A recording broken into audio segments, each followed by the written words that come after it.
Bab 56. Ketika mereka sampai di kamarnya, Wusung menyalakan laptopnya dan memulai Visual Studio. Wusung menunjuk kode itu. Kamu harus bekerja dengan bagian ini yang mengatakan Todo. Amelia mengangguk. Melakukan. Di sampingnya ada penjelasan tentang apa fungsi yang perlu dilakukan. Periksa kos untuk menjamin berlangganan ke topik. Bagaimana menurut Anda, bisakah kamu melakukannya? Tanya Wusung sambil menoleh ke Amelia. Go Sangjun melirik kode itu juga. Biarkan saya melihat. Amelia bersenandung dan menjawab. Amelia mempelajari semuanya dengan cermat. Setelah 10 menit, dia menutup matanya. Wusung membuka mulutnya untuk mencoba membantu. Biarkan aku memberimu beberapa petunjuk. Fungsi ini perlu, sebelum Wusung bisa menyelesaikan kalimatnya, Amelia membuka matanya dan meletakkan tangannya di atas keyboard. Wusung bertanya dengan ragu, Nona, Amelia. Tipe. Amelia mulai bersenandung lagi dengan seringai gembira. Haha, saya rasa saya mengerti. Kualitas pelayanan. Jika Anda meningkatkan kualitas, kecepatan turun, dan jika Anda meningkatkan kecepatan, kinerja turun. Amelia menjelaskan sambil terus mengetik. Transmisi ke MQTT broker tampaknya tidak memadai. Di MQTT, server pada dasarnya adalah broker. Hanya dari melihat kode di sisi klien dan daftar agenda, Amelia memahami tugas dengan mudah. Jika aku bisa melakukan ini, kamu benar-benar berjanji untuk menunjukkan kepadaku kode di sisi server juga. Jika Anda dapat menandatangani perjanjian non-pengungkapan dan kontrak karyawan masa depan, maka ya. Amelia merasakan kegembiraan belaka mengalir melalui nadinya. Aku tidak sabar untuk melihatnya. Ayo cepat. Dia bertingkah seperti anak sekolah yang bersemangat, tetapi kualitas dan kecepatan pekerjaannya keluar dari dunia ini.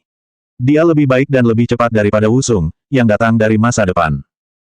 Dia jenius. Coding sepertinya datang secara alami padanya. Dia mengetik tanpa ragu-ragu. Protokolnya sendiri sederhana. Saya ingin melihat penelitian IMB yang Anda sebutkan sebelumnya di seminar. Bahkan ketika dia berbicara, dia tidak berhenti mengetik. Wow, aku sangat suka ini. Dia mengobrol dengan gembira sementara Wusung dan Go Sangjun menatap dengan kagum. Daftar yang harus dilakukan diisi lebih cepat dari yang mereka harapkan. Amelia berada di luar impian terliar Wusung. Untuk yang lainnya, aku harus tahu cara kerja broker. Saya menyelesaikan apa yang saya bisa dengan mengetahui kode klien. Haruskah kita mengujinya? Butuh waktu kurang dari 2 jam. Aku butuh setidaknya 2-3 hari. Go Sangjun masih menatap Amelia, yang tersenyum dan mendesak Wusung. Uji, lakukan tes. Baiklah. Jenius. Dia adalah seorang jenius pengkodean. Tes itu sukses. Wusung menulis perjanjian cepat. Setelah dia menandatanganinya, Wusung menunjukkan kodenya. Saat dia mempelajarinya, dia berseru. Dia juga membuat beberapa saran yang bermanfaat. Pada saat mereka selesai, sudah jam 2 pagi. Di luar gelap, sudah terlambat bagimu untuk kembali ke rumah. Aku akan mendapatkan kamar untukmu malam ini. Wusung menawarkan Amelia. Sebenarnya, aku tidak akan tidur malam ini, jadi bisakah aku mengerjakan kode ini? Kalian bisa tidur, saya hanya akan menyalakan lampu ini. Wusung pikir dia salah dengar. Apa? Jika kamu merasa tidak nyaman dengan orang asing yang mengerjakan kodemu, maka aku mengerti. Tidak, bukan itu maksudku. Apakah Anda mengatakan Anda ingin mengerjakan kode sepanjang malam? Amelia mengangguk dengan penuh semangat. Kamu harus bekerja besok, jadi tidakkah ini memengaruhi penampilanmu besok? Haha, itu tidak masalah. Atasan saya berkata saya bisa melakukan apapun yang saya mau. Oh, Wusung bisa mengerti mengapa. Dia akan mengatakan hal yang sama. Seorang jenius seperti dia tidak membutuhkan pengawas untuk mendekatinya. Wusung merasa sangat menghormati dia. Kurasa itu tidak mungkin. Dia mengerutkan kening. Wusung menjawab dengan cepat. Enggak, Anda dipersilakan untuk memperbaikinya sesuai keinginan Anda. Ingat saja perjanjian non-pengungkapan. Amelia tersenyum cerah. Baik, lalu saya bisa mulai bekerja. Ya. Dia dengan cepat tenang dan fokus pada layar. Wusung mematikan lampu dan pergi tidur. Hari berikutnya. Wusung bangun di tengah hari. Amelia sudah pergi. Sebuah catatan tertinggal di atas laptop. Aku mengubah sedikit struktur dan meninggalkan penjelasan. Protokol inti dan format pub/sub tetap tidak berubah tentu saja. Anda melakukan pekerjaan yang luar biasa. Aku tidak sabar untuk bekerja untukmu. Aku akan meneleponmu saat magangku berakhir.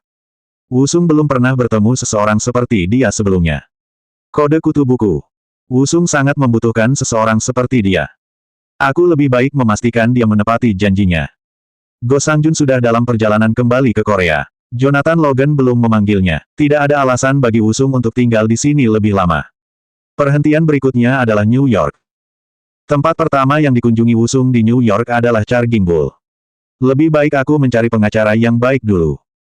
Jika dia bertanya pada Yang Guangchul, dia akan merekomendasikan pengacara yang baik, tetapi Wusung ingin merahasiakannya. Prospek memiliki masa depan berubah jika lebih banyak orang tahu tentang hal itu membuat Wusung khawatir. 4 bulan ke depan akan sangat penting. Banyak orang sudah merasakan bahaya yang akan datang. Berita di AS dan Korea mengisyaratkan krisis keuangan yang tak terhindarkan. Tidak ada yang tahu persis apa, kapan, dan bagaimana itu akan terjadi. Kecuali untuk Wusung. Beberapa bulan kemudian. Ini berita utama di CNN. Lehman Brothers mengajukan kebangkrutan. Pasar saham telah berhenti. Dunia keuangan berada dalam kekacauan besar. Akhirnya, apa yang ditunggu Wusung terjadi. 57 Halo. Ini adalah reporter Jo Hunyong di YTT. Lehman Brothers melaporkan kerugian 2,8 miliar dolar dan terpaksa menjual 6 miliar aset. Lehman adalah investor perbankan terbesar keempat di AS. Setelah mengajukan kebangkrutan, pasar global segera anjlok. Saat ini, indeks Kospi berada pada titik terendahnya di 1.300. Masa depan dunia keuangan tetap gelap dan tidak pasti. Klik. Shin Semi mematikan TV dengan remote. Aku tidak percaya Lehman Brothers mengajukan kebangkrutan. Bahkan setelah mendengarnya di berita, dia masih tidak percaya. Para ahli percaya ini tidak akan pernah terjadi. Para peneliti di Nuri Finances juga setuju. Namun, itu terjadi meskipun prediksi semua orang. Itu adalah peristiwa mengejutkan yang mengguncang dunia. Itu tidak hanya mempengaruhi AS, tetapi seluruh dunia. Itu tidak bisa dipercaya. Shin Semi meraih teleponnya. Dia ingat kata-kata Wusung. Manajemen risiko, kebangkrutan New Century Financials, dan laporan peneliti Finances Lab Kim Mansu, apakah maksudnya ini? Shin Semi hampir yakin Wusung tahu krisis keuangan ini akan terjadi. Dia menjadi lebih ingin tahu tentang dia. Dia mengerutkan kening dan bergumam. Aku ingin tahu apa yang dia lakukan. Sumbernya mengatakan kepadanya bahwa ia berpartisipasi dalam KTT Global Microsoft MVP di luar negeri dan belum kembali. Haruskah aku memanggilnya? Dia tergoda, tetapi dia menghentikan dirinya sendiri. Apa yang dia lakukan di Amerika? Dia bertanya-tanya. Tanggal 12 September. Dow Jones mulai pada 11.429 dan selesai pada 11.421. Wusung membeli sejumlah besar opsi put. Setelah Lehman Brothers mengajukan kebangkrutan pada tanggal 15 September indeks Dow Jones turun ke 10.700. Pasar AS panik dan nilai opsi Wusung melonjak. Apa yang dibeli Wusung adalah opsi put, opsi untuk menjual aset dengan harga yang disepakati pada atau sebelum tanggal yang ditentukan. Unit opsi Dow Jones benar. Nilai 1 titik, yang disebut nilai centang, bernilai $10. Ini berarti untuk setiap opsi, $7.290 diperoleh hari ini. 11429-10700, asterisk 10 sama dengan 7.290. Wusung memeriksa akunnya. Hasil plus 1,42 juta. Hasil plus 1,96 juta. Hasil plus 2,82 juta. Nilai opsi put September 11.420-nya naik pada tingkat yang belum pernah terjadi sebelumnya. Indeks akan turun bahkan lebih, yang berarti nilai opsi akan meningkat. Namun, Wusung juga tahu betul tentang rebound teknis. Hasil plus 4,71 juta. Sejauh ini, ia memiliki 4,7 juta dolar. Itu hampir 10 kali lipat dari aslinya, yaitu sekitar $500.000. Wusung bergumam. Dunia yang gila. Jantungnya berdetak kencang. Masih sulit untuk percaya bahwa jumlah besar di layar benar-benar uangnya. Rasanya nyata, tetapi itu akan menjadi lebih baik. Segera, Federal Reserve akan memberikan pinjaman $85 miliar kepada AIK untuk mencegah kebangkrutannya. Dan kemudian, pasar AS akan anjlok lebih jauh, dan nilai put option saya adalah. Wusung bahkan tidak bisa membayangkan jumlahnya. Tanggal 19 September. Setelah batas waktu put option September berakhir, Wusung membeli put 11.200 Desember. Segera, berita yang diharapkan datang. Lebih jauh jatuhnya indeks Dow Jones. Tanggal 30 September 10850. Tanggal 2 Oktober 10482. Tanggal 6 Oktober tahun 9955. Wusung melakukan perhitungan cepat. 1120009955, asterisk 10 sama dengan $12.540. Setiap opsi bernilai lebih dari $10.000. Apa-apaan ini? Adams, yang bekerja di perusahaan dana HAS, kehilangan akal sehatnya. Dia percaya setelah Bailut the Fed, indeks akan kembali normal. Itu sebabnya ia mengambil posisi penjual opsi jual. Itu posisi yang berlawanan dari Wusung. Mata Adams merah ketika dia menatap layar komputer. Dia mengerutkan kening. Atasannya mendatanginya. Adams, apa kerusakan yang kau sebabkan hari ini? Adams tidak bisa menjawab. Itu adalah pertanyaan retoris karena supervisor sudah tahu nomornya dengan baik. Aku mengerti kamu tidak bisa berkata-kata. Begitu banyak uang, tapi itu bisa dimengerti. Bagaimanapun, ini adalah krisis keuangan dunia. Tentu saja, selalu ada orang yang masih menghasilkan uang dari waktu yang buruk. Suara pengawas itu tajam. Adams meringis. Seperti orang yang membeli opsi putmu. Adams tahu apa yang akan terjadi. Sangat disayangkan bahwa kamu tidak bisa menjadi orang yang menghasilkan uang. Kita bisa bekerja bersama lebih lama. Ini mengecewakan. Dia dilepaskan. Adams tegang. Sudah berakhir. Dengan keadaan di dunia saat ini, tidak jelas kapan dia bisa menemukan pekerjaan lain. Silakan pergi sesegera mungkin. Adams menghela nafas. Wusung sedang menonton berita. Semua kontrak opsi putnya telah berakhir sekarang.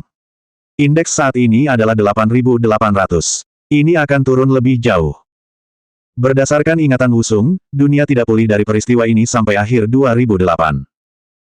Namun, Wusung ingat untuk menjadi pintar, tidak serakah. Cara dia melihatnya sekarang, dia punya cukup uang untuk seumur hidup. Memang, dengan jumlah uang ini, dia akhirnya bisa menghentikan pembuat uangnya. Dia memeriksa saldo akunnya. Hasil plus 791,5 juta dolar. Dengan hanya 500.000 dolar, ia menghasilkan hampir 800 juta dolar hanya dalam waktu sebulan. Aku cinta Amerika. Uang itu ada di rekening bisnis Amerika. Jika dia menggabungkan uang yang dihasilkan dari pasar Korea, dia berharap itu mendekati 1 miliar dolar.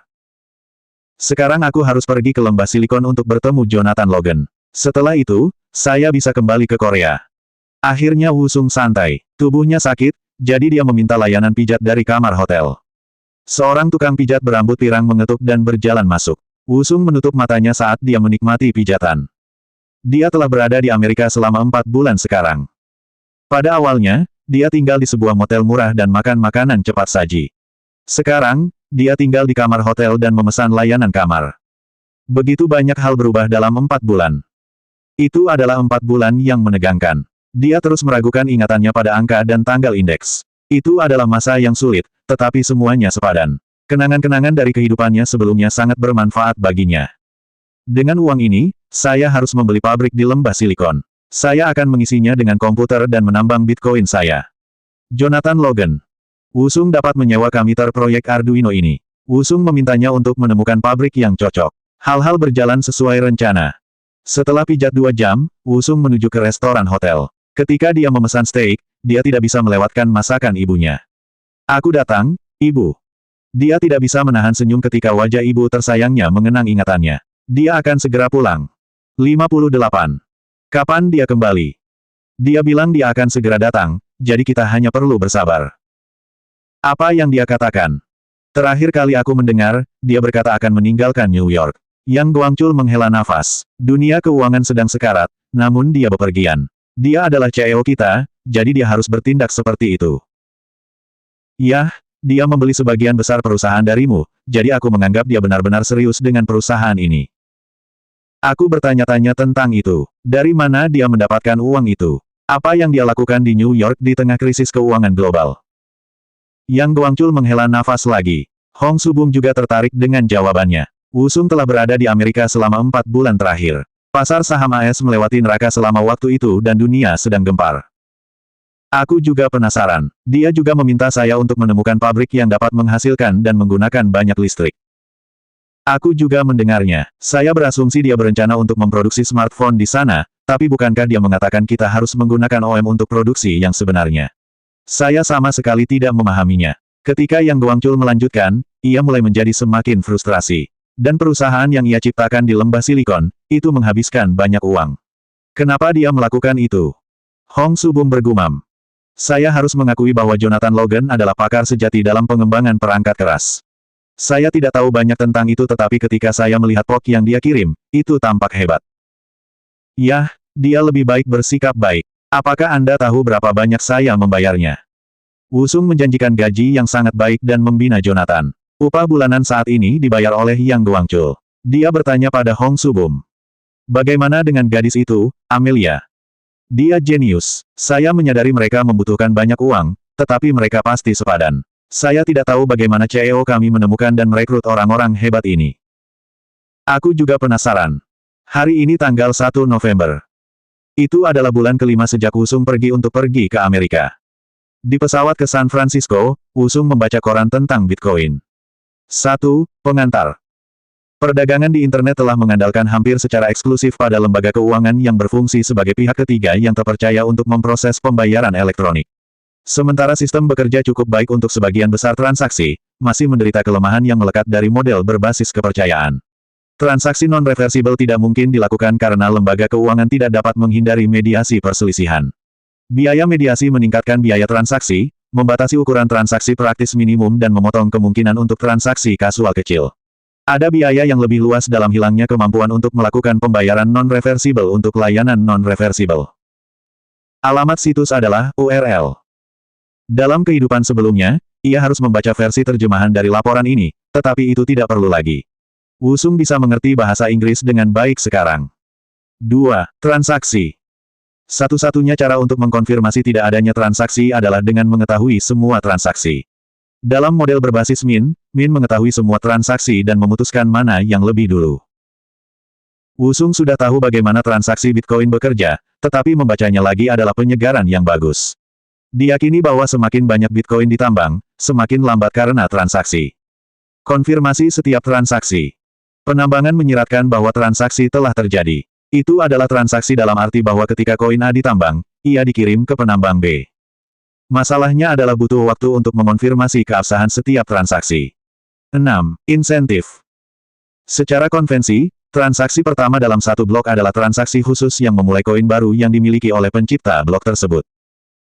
Wusung membaca dengan penuh minat. Tindakan penambangan sama dengan perhitungan. Peserta yang berkontribusi dalam perhitungan ini diberi hadiah Bitcoin. Wusung juga membaca kode inti untuk blockchain menjelang akhir bagian ini. Perlombaan antara rantai jujur dan rantai penyerang dapat dicirikan sebagai binomial random walk. Acara sukses adalah rantai jujur yang diperpanjang oleh satu blok, meningkatkan keunggulannya dengan +1, dan acara kegagalannya adalah rantai penyerang diperpanjang oleh satu blok, mengurangi jarak dengan -1. Probabilitas seorang penyerang yang mengejar defisit yang diberikan adalah analog dengan masalah ruin gambler. Misalkan seorang penjudi dengan kredit tanpa batas dimulai dari defisit dan berpotensi bermain dalam jumlah percobaan yang tak terbatas untuk mencoba mencapai titik impas. Kita bisa menghitung kemungkinan dia mencapai titik impas, atau bahwa penyerang pernah mengejar rantai yang jujur, sebagai berikut. Satoshi Nakamoto juga memasukkan kode terperinci. Wusung tahu ini, tetapi tetap memeriksanya kembali. Wusung merasa perlu untuk mengetahui segalanya tentang Bitcoin karena itu adalah alasan mengapa ia dibunuh dan dilahirkan kembali. Jika tidak ada yang namanya Bitcoin, Choi Gichul tidak akan menciptakan perusahaan perdagangan. Mereka tidak akan pernah bertemu, dan Wusung tidak akan dibunuh. Itu juga berarti bahwa Wusung tidak akan pernah menghasilkan banyak uang. Bitcoin adalah akhir dari hidupnya, tetapi itu juga merupakan awal baru baginya. Wusung akhirnya membaca bagian terakhir. 12. Kesimpulan. Kami telah mengusulkan suatu sistem untuk transaksi elektronik tanpa mengandalkan kepercayaan. Kami mulai dengan kerangka kerja koin yang biasa dibuat dari tanda tangan digital, yang memberikan kontrol kepemilikan yang kuat, tetapi tidak lengkap tanpa cara untuk mencegah pengeluaran ganda. Untuk mengatasi ini, kami mengusulkan jaringan peer-to-peer menggunakan bukti kerja untuk mencatat sejarah publik transaksi yang dengan cepat menjadi tidak praktis secara komputasi bagi penyerang untuk berubah jika node jujur mengontrol sebagian besar daya CPU. Transaksi P2P online. Dengan jaringan peer-to-peer, itu menghilangkan biaya bank dan karenanya mendistribusikan kekuatan kepada orang lain. Itu adalah sistem yang luar biasa. Wusung bertanya-tanya bagaimana Satoshi Nakamoto muncul dengan gagasan itu. Bahkan pada 2018, Satoshi Nakamoto masih menjadi misteri. Alasan dibalik penemuan Bitcoin tidak pernah terungkap. Wusung berharap bahwa dia akan mendapat kesempatan untuk bertemu dengannya suatu hari nanti. Itu adalah penerbangan 6 jam, tetapi Wusung merasa mudah karena ia mengambil kelas pertama. Begitu dia tiba, dia naik taksi ke kantor pusat kota. Di kantor Jonathan Logan dan pengembang lain hadir, bekerja sekeras yang mereka bisa. Itu November. Sistem operasi Android sudah dirilis pada bulan September. Di Korea, orang-orang Wusung berfokus pada pengembangan aplikasi kelapa. Jonathan Logan melihat Wusung dan mendekatinya. Aaron, Kamu di sini. Lama tidak bertemu. Sudah 2 bulan. Kupikir kau lupa tentang kami. Jonathan bercanda. Bagaimana aku bisa? Kalian sedang mengerjakan produk luar biasa yang akan mengalahkan iPhone. Jonathan meraih dadanya dan menjawab. Wow, sangat banyak tekanan. Saya lebih baik bekerja lebih keras. Jangan khawatir, saya tahu Anda sudah melakukan yang terbaik. Ketika di New York, Wusung menerima laporan rutin dari Jonathan, tetapi dia tidak memiliki kesempatan untuk memeriksanya dengan cermat. Aku menemukan pabrik yang kamu minta. Itu terletak sekitar 1 jam dari sini. Itu mudah ditemukan, dan harganya turun karena krisis keuangan. Haruskah kita pergi sekarang? Bisakah aku bicara dengan Amelia sebentar sebelum kita pergi? Wusung melihat sekeliling. Dia melihatnya, tetapi dia sangat fokus pada layar sehingga dia tidak melihat dia mendekatinya. CD, Bitcoin. Autogen.sh. User garis miring lokal garis miring include garis miring boost garis miring multi precision garis miring detail garis miring functions garis miring constants.hpp, 46:47, error, initializer. Untuk variabel thread lokal harus ekspresi konstan. Dalam file termasuk dari Circ Utility, random.cpp, 28. Pesan kesalahan muncul di layar. Amelia diminta untuk membangun sumber pengembangan Bitcoin, tetapi sepertinya dia mengalami kesulitan. Dia mengerutkan kening. Apakah Anda menginstal Ubuntu, distribusi Linux sumber terbuka versi pukul 8/4 its? Atau apakah Anda berakhir dengan versi pukul 8/10 terbaru? Wusung bertanya tetapi tidak ada jawaban. Sepertinya Amelia ada di dunianya sendiri. Wusung meletakkan tangannya di bahunya. Amelia. Oh, Aaron. Hai, Amelia akhirnya berbalik. Kamu menginstal versi terbaru, bukan? Itu tidak berfungsi karena itu. Periksa. Amelia memeriksa versi Ubuntu. Seperti yang disarankan Wusung, itu adalah 8,10. Mata Amelia melebar. Kamu benar, bagaimana kamu tahu? Aku sudah melihatnya saat dalam perjalanan ke sini. Sudahkah Anda melihat laporan dan kode-kodenya? Amelia mengangguk. Apakah Anda pikir Anda bisa mengoptimalkannya ke GPU? Penambangan Bitcoin dimulai dengan CPU dan kemudian ditingkatkan menjadi GPU. Dalam kehidupan Wusung sebelumnya, ASIC digunakan pada tahun 2018. GPU lebih baik dan lebih cepat dari CPU, sementara ASIC lebih baik daripada dua lainnya. Wusung meminta Amelia untuk mengonversi program untuk menggunakan GPU. Amelia mengangguk dengan ekspresi empatik. Aku pikir begitu. Bagus, saya perlu memeriksa pabrik, tetapi saya akan kembali untuk berbicara dengan Anda nanti. 59 dalam perjalanan ke pabrik, Wusung melihat dampak dari krisis keuangan. Dijual. Tanda-tanda ada di mana-mana, hingga 40% populasi lembah silikon kehilangan pekerjaan mereka. Pabrik yang dibeli Wusung juga merupakan properti yang diambil alih. Krisis telah menghancurkan negara. Saya kira itu berhasil untuk keuntungan kita. Pabriknya murah sekali. Jonathan Logan, yang mengemudi, menjelaskan. Saya lihat semua tanda-tanda yang dijual itu. Haha, harga rumah anjlok. Setidaknya karyawan kami menyukainya karena mereka dapat dengan mudah membeli sekarang. Kehilangan seseorang selalu merupakan keuntungan orang lain. Saya senang. Wusung merasa beruntung. Dalam kehidupan sebelumnya, dia tidak pernah bisa menjadi kaya. Namun, dalam kehidupan baru ini, segalanya sangat berbeda. Pabrik itu sebenarnya digunakan untuk memproduksi PDA premium. Itu bangkrut, itu sebabnya itu ada di pasar. PDA, atau asisten digital pribadi, adalah komputer pump top dan organizer pribadi yang populer sebelum ditemukannya smartphone. Jonathan melanjutkan dengan cepat. Mereka sebenarnya menawarkan untuk menjual peralatan dan bahan dengan harga murah juga. Karena bagaimanapun kami akan menggunakan tempat untuk memproduksi smartphone, saya pikir itu mungkin ide yang bagus.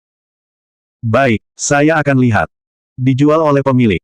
Tanda itu mengelilingi pabrik. Beberapa orang sudah menunggu di luar. Wusung berjalan ke arah mereka dan menyapa. Halo, nama saya Aaron Kang. Senang bertemu denganmu. Saya Ellie Robinsky. Dia adalah seorang wanita muda di usia awal 30-an. Wusung terkejut melihat betapa muda pemilik pabrik sebesar itu. Ellie Robinsky memperhatikan ketidakpercayaan Wusung dan menjelaskan. Haha, aku bukan pengusaha muda jenius. Saya baru saja mewarisinya dari ayah saya. Biarkan saya menunjukkan Anda berkeliling. Ellie membuka pintu. Pabrik itu dirawat dengan baik. Setiap mesin bersih dan bersinar. Ellie menepuk mereka dengan penuh kasih sayang. Ada saat ketika kami memiliki pesanan besar sehingga kami membutuhkan lebih banyak lagi alat berat. Sayangnya sekarang, mereka beristirahat. Wusung berpikir dengan senang hati. Mereka sempurna untuk menambang Bitcoin. Jika saya mendapatkan 2 pabrik lagi di Korea, saya seharusnya dapat menambang 10.000 BTC per hari dari ketiga pabrik. Semakin banyak Bitcoin ditambang, semakin lambat untuk diproduksi. Pada 2018, seseorang bisa menambang paling banyak 1 per bulan, bahkan dengan ASIC. Namun, itu berbeda sekarang. Dengan CPU, setidaknya 1 dapat ditambang per hari. Dengan GPU, lebih banyak yang bisa ditambang. Aku dengar kamu berencana untuk memproduksi ponsel. Keripik yang sebenarnya mungkin berbeda, tetapi peralatan lain harus sangat mirip. Ellie melanjutkan. Wusung tetap tenggelam dalam pikirannya. Saya juga mendengar listrik di sini sekitar 30% lebih murah daripada Korea. Itu adalah tempat yang sempurna untuk menambang. Wusung menyeringai. Dia berencana memiliki 500 komputer di sini dan 500 lainnya di Korea. Dalam setahun, ia berharap untuk menambang 3 juta Bitcoin. 3 juta asterisk 20.000 sama dengan 60 miliar. 60 miliar. Tentu saja, ini adalah skenario terbaik. Wusung tahu dia mungkin tidak bisa menambang ini dengan efisiensi sebanyak ini. Dia juga tahu dia tidak akan bisa menjual semua Bitcoin dengan harga tertinggi. Itu tidak masalah. Kesempatan tidak terbatas. Jonathan bertanya pada Wusung. Aaron, bagaimana menurutmu? Wusung menjawab. Saya suka itu. Saya terutama menghargai bagaimana pemiliknya merawatnya dengan baik. Saya juga. Lalu haruskah kita melanjutkan pembelian? Wusung mengangguk dan mendekati Ellie. Saya senang dengan apa yang saya lihat. Bisakah kita bicara tentang perjanjian pembelian? Kontrak ditandatangani pada malam hari. Jonathan menawarkan untuk mengantar Wusung ke hotel, tetapi Wusung bersikeras untuk kembali ke kantor. Semua orang pergi kecuali satu. Seperti yang diduga Wusung, Amelia masih di kantor. Dia duduk di sana sendirian, bergumam pada dirinya sendiri. Ini bukan. Ini akan lebih baik untuk keamanan tetapi untuk kemungkinan ekspansi di masa depan. Untuk mengkonfirmasi transaksi dengan mudah, lebih baik jika aku. Amelia sangat fokus sehingga dia tidak memperhatikan Wusung lagi. Menggeram. Tiba-tiba, perutnya menggeram keras. Amelia akhirnya merentangkan tangannya. Sekarang, di mana sandwichku? Saat dia melihat sekeliling, dia memperhatikan Wusung. Oh, Aaron, kantor itu sunyi senyap. Amelia bertanya, kamu masih harus melakukan lebih banyak pekerjaan. Haha, sudah kubilang aku akan kembali. Oh, benar. Haha, aku senang kamu di sini. Saya punya beberapa hal yang perlu saya tanyakan. Apakah kamu punya waktu? Aku merasa kamu mungkin tahu jawabannya. Saat dia berbicara, perutnya kembali menggeram. Amelia sepertinya tidak memperhatikan. Dia menunjuk kode. Jika Anda bisa melihat di sini, ukuran blok Bitcoin berubah menjadi 1 megabita. Ini akan menjadi masalah ketika jumlah transaksi meningkat. Saya tidak tahu mengapa itu diatur seperti ini. Dia luar biasa berdedikasi. Kelaparan sepertinya tidak mengganggunya. Dia benar-benar menikmati pekerjaannya. Wusung menunjuk sushi yang dibawanya. Bukankah kamu akan makan malam? Saya membawa kami sesuatu untuk dimakan. Namun Amelia lebih tertarik pada pekerjaan. Oh, kamu tahu jawabannya. Wusung mengangguk. Pada tahun 2018, masalah ini dibahas secara luas oleh banyak pengembang. Wow, ceritakan sekarang. Amelia memohon tetapi Wusung menunjuk ke kantong plastik. Makan malam dulu. Amelia meraih tas itu. Maka kita perlu makan cepat. Setelah itu, saya bisa bertanya lebih banyak, kan? Wusung mengangguk. Dia menelan semua yang ada di depannya. Setelah selesai, dia bertanya pada Wusung. Jadi, mengapa batasan ini? Alasan terbesar adalah DDO, Denial of Service terdistribusi. Seperti yang mungkin Anda perhatikan, jika seseorang membuat blok yang mengembangkan Bitcoin tanpa batas, sistem akan dimatikan. Aku mengerti, tapi 1 megabita sangat kecil. Kamu akan melihat ketika kita menjalankan tes. Dibutuhkan sekitar 1 kilobita untuk setiap 3 transaksi. 1 megabita akan cukup untuk lebih dari 3.000 transaksi. Tujuan dari sistem ini hanya untuk mengkonfirmasi transaksi P2P online, ini akan menjadi sempurna. Amelia mengangguk. Jadi maksudmu ini bukan produk akhir. Persis. Tujuan dari ini bukan untuk membuat sistem yang sempurna, tetapi untuk membuat sesuatu yang akan membuktikan konsepnya. Amelia mengerti dengan sempurna. Pada tahun 2018, banyak pengembang bekerja pada Bitcoin dan menghasilkan kesimpulan yang serupa. Bitcoin tidak sempurna. Itulah sebabnya generasi cryptocurrency generasi kedua dan ketiga lahir. Amelia menunjuk kode dan bertanya. Lalu, apakah transaksi otomatis berdasarkan kondisi ini akan menjadi kasus yang sama? Wusung memandangi tempat Amelia menunjuk. Dia benar, itu memiliki masalah yang sama. Pada 2018, Ethereum dibuat untuk memperbaikinya. Wusung menjawab dengan nada santai yang hampir terdengar malas. Ya, tapi itu juga masalah struktur balok. Amelia tidak bisa mengerti. Tapi mengapa tidak membebankan biaya untuk setiap loop? Setelah ada jumlah tertentu, maka kita dapat memblokir transaksi. Wusung tersentak. Ini persis apa yang akan dia katakan padanya. Pada 2018, kontrak pintar dikembangkan untuk masalah ini. Itu adalah protokol komputer yang dimaksudkan untuk memfasilitasi, memverifikasi, atau menegakkan negosiasi kontrak. Dia benar-benar jenius. Saya lebih baik belajar lebih giat dan berusaha untuk mengikuti. Bab 60 Kamu benar, Amelia. Jika sistem biaya semacam itu diterapkan, itu akan memperbaiki situasi, tetapi seperti yang saya katakan sebelumnya, ada banyak masalah lain dengan versi ini. Wusung melanjutkan sebelum Amelia bisa mengatakan apa-apa. Dia ingin menunjukkan padanya bahwa dia tahu lebih baik daripada dia. Banyak masalah lainnya termasuk melambatnya sistem seiring berlalunya waktu dan menipisnya Bitcoin yang pada gilirannya akan menurunkan minat konsumen. Amelia menyesuaikan kacamatanya. Yah, aku masih merasa itu sangat menarik. Ini benar-benar ide yang inovatif. Mata Amelia bersinar dalam kegembiraan. Wusung bisa merasakan kegembiraannya yang sebenarnya dalam menemukan dan mempelajari teknologi baru. Kamu sepertinya menikmati dirimu sendiri. Haha, apakah aku terlihat terlalu bersemangat? Tidak, senang melihatmu bersenang-senang. Dia bersungguh-sungguh. Amelia mengajukan beberapa pertanyaan lagi, Wusung menjawab mereka menggunakan informasi yang dia tahu sejak 2018. Amelia memandangnya dengan hormat. Kupikir hanya itu untuk sekarang. Saya akan kembali bekerja. Wusung melihat arlojinya dengan kaget. Sudah lewat jam 9 malam dan Amelia masih berencana untuk bekerja. Apakah kamu tidak pulang? Amelia memeriksa waktu dan menjawab dengan dingin.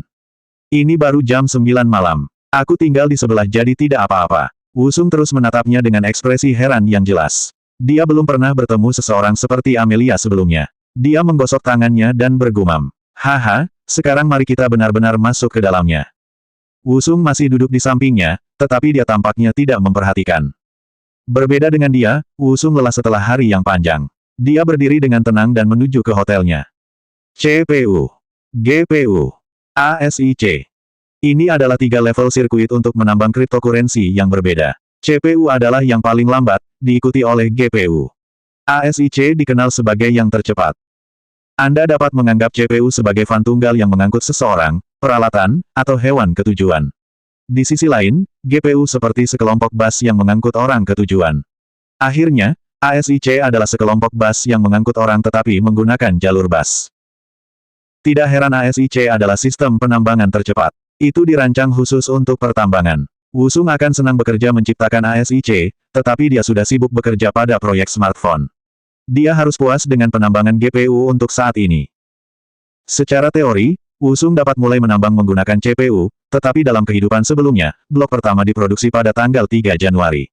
Wusung khawatir jika dia mulai menambang sekarang, itu mungkin mengubah masa depan. Dia harus menunggu hanya untuk aman. Dia berencana memulai penambangan pada tanggal 4 Januari. Blok pertama akan tetap menjadi milik Satoshi Nakamoto, tapi aku akhirnya akan menjadi yang memiliki Bitcoin terbanyak. Dia bisa menghasilkan 1 juta, 3 juta, atau bahkan 5 juta Bitcoin. Wusung juga berencana mengumpulkan cryptocurrency lain termasuk Ethereum, Ripple, dan EOS. Inti GPU saat ini adalah tanggung jawab Amelia, sementara Wusung bekerja mengembangkan server penambangan. Dia fokus pada membuatnya sederhana dan mudah digunakan. Wusung telah bekerja pada pengembangan layar web berkali-kali dalam kehidupan sebelumnya, jadi ini adalah sepotong kue baginya. Fokus Wusung berikutnya adalah perdagangan siang hari. Wusung tahu tren pasar saham dengan baik dari kehidupan sebelumnya. Dia terutama akrab dengan sejarah harga saham Nuri Corporation. Ayo lihat, hari ini tanggal 14 November. Nuri Corp saat ini bernilai 13,50, dan akan segera menjadi $15. Jadi saya harus membeli $1 juta itu. Karena Wusung membeli dalam jumlah besar, pesanannya selesai dalam beberapa transaksi terpisah. Setiap kali sebagian dari pesanannya dipenuhi, alarm di ponselnya berdering. Sekarang saya harus memesan untuk menjual saham secara otomatis ketika harganya mencapai $15. Itu akan menghasilkan keuntungan 11%. Hanya dalam seminggu, Wusung akan menghasilkan $100.000. Untuk sesuatu seperti ini, dia bahkan tidak membutuhkan sistem perdagangan algoritma. Dan ada satu stok lagi yang perlu aku beli, ayo kita lihat. Berapa hari ini?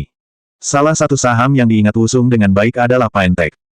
Itu adalah perusahaan manufaktur PDA kecil. Dalam kehidupan masa lalunya, harga sahamnya meroket ketika ada desas-desus tentang pengembangan OS Android. Pada saat itu, CDMA Code Division Multiple Access tidak didukung, sehingga tidak dapat dirilis di Korea. Namun, dengan rumor saja, stok melonjak dalam waktu singkat. Wusung ingat Kim Yong-gun berbicara tentang bagaimana dia seharusnya membelinya. Dalam kehidupan sebelumnya, pembicaraan tanpa henti Kim Yong-gun tentang saham ini menyebalkan, tapi sekarang Wusung merasa menghargai. Wusung mulai membeli saham Pine-Tech dengan harga hanya 70 sen. Dia tidak bisa membeli terlalu banyak sekaligus jika seseorang mencurigai perdagangan orang dalam. Dengan harga 70 sen, ia membeli $100.000 untuk itu. Dengan harga 74 sen, dia membeli $100.000. Dengan 80 sen, dia membeli $200.000 untuk itu. Dengan 90 sen, dia membeli $200.000 untuk itu. Wusung mengambil waktu dengannya. Segera, harga saham mencapai $1. Dan akhirnya, berita yang dia tunggu-tunggu datang. Pengembangan teknologi Pine-Tech Android CDMA sedang berlangsung. Pengembangannya bahkan tidak lengkap, namun harganya naik menjadi $4 dengan cepat. Kontrak pasokan teknologi Daeyang sedang berlangsung. Kontrak pasokan teknologi LT sedang berlangsung. Ketika rumor Daeyang dan minat LT pada Pine-Tech dimulai, harga saham melonjak hingga $20. Seharusnya ada lebih banyak berita segera hadir. Pada saat ini, Wusung memiliki total $5 juta saham. Dibandingkan dengan berapa banyak yang dia hasilkan selama krisis keuangan, ini tidak banyak uang. Meskipun demikian, Wusung melanjutkan. Rasanya seperti permainan yang menyenangkan baginya. Masa depan terjadi seperti yang dia harapkan. Tanggal 1 Desember. Pengembangan teknologi Pine-Tech Android CDMA sedang berlangsung. Dengan berita ini, harga saham mencapai puncaknya. Keesokan harinya, mulai menurun. Wusung tahu bagaimana keadaannya, jadi dia mulai membeli lebih banyak stok. Karena dia memesan besar, harga bertahan dan berhenti jatuh. Pada bulan Oktober selama krisis keuangan, Wusung merasa stres setiap hari. Potensi manfaatnya besar, tetapi risikonya juga besar. Dengan permainan opsi put, adalah mungkin bagi Wusung untuk tiba-tiba berutang jutaan dolar dalam beberapa hari atau bahkan beberapa menit. Tetapi sekarang, beberapa juta dolar tidak ada artinya baginya. Dia menikmatinya sebagai permainan. Kemudian, Wusung punya ide. Bagaimana jika saya membeli Pine-Tech dan menggabungkannya dengan perusahaan saya saat ini? Ini adalah perusahaan yang mapan dengan karyawan yang baik. Saya harus memeriksanya. Wusung menyeringai. Amelia mendekatinya dan bertanya. Aaron, aku hampir selesai dengan konversi ke GPU. Apakah Anda ingin melihatnya? Wusung menggosok tangannya dan berdiri. Tentu, ayo lihat. Beberapa minggu kemudian, ratusan komputer tiba di pabrik lembah silikon. Server. CPU, Intel Core 2 K6600. Kartu grafis, Nvidia GeForce GTX 295. Kartu grafis masing-masing adalah $500. CPU memiliki harga yang sama. Biaya peralatan lainnya masing-masing sekitar $1.500. Karena dia membeli 500 unit, totalnya $750.000. Itu harga yang luar biasa berkat efek dari krisis keuangan. Setelah semuanya diinstal, Wusung terhubung ke program pemeliharaan yang ia buat. URL. Ketika dia memasukkan ide dan kata sandinya, dia bisa melihat status server. Status server, 500 hijau. 0 merah. Rata-rata, 0 match S. Output, 0 BTC. 500 hijau. Semua server bekerja dengan normal. Outputnya masih 0 karena penambangan belum dimulai. Wusung mengklik tombol Full Start. Klik. 2 server mulai. 3 server mulai. 500 server mulai. Ketika server terakhir dimulai, rata-rata 0 juga berubah. 14 match S. Dalam beberapa menit, output berubah juga. Output 1,4121 BTC. Bitcoin pertama ditambang. Selanjutnya bab 61.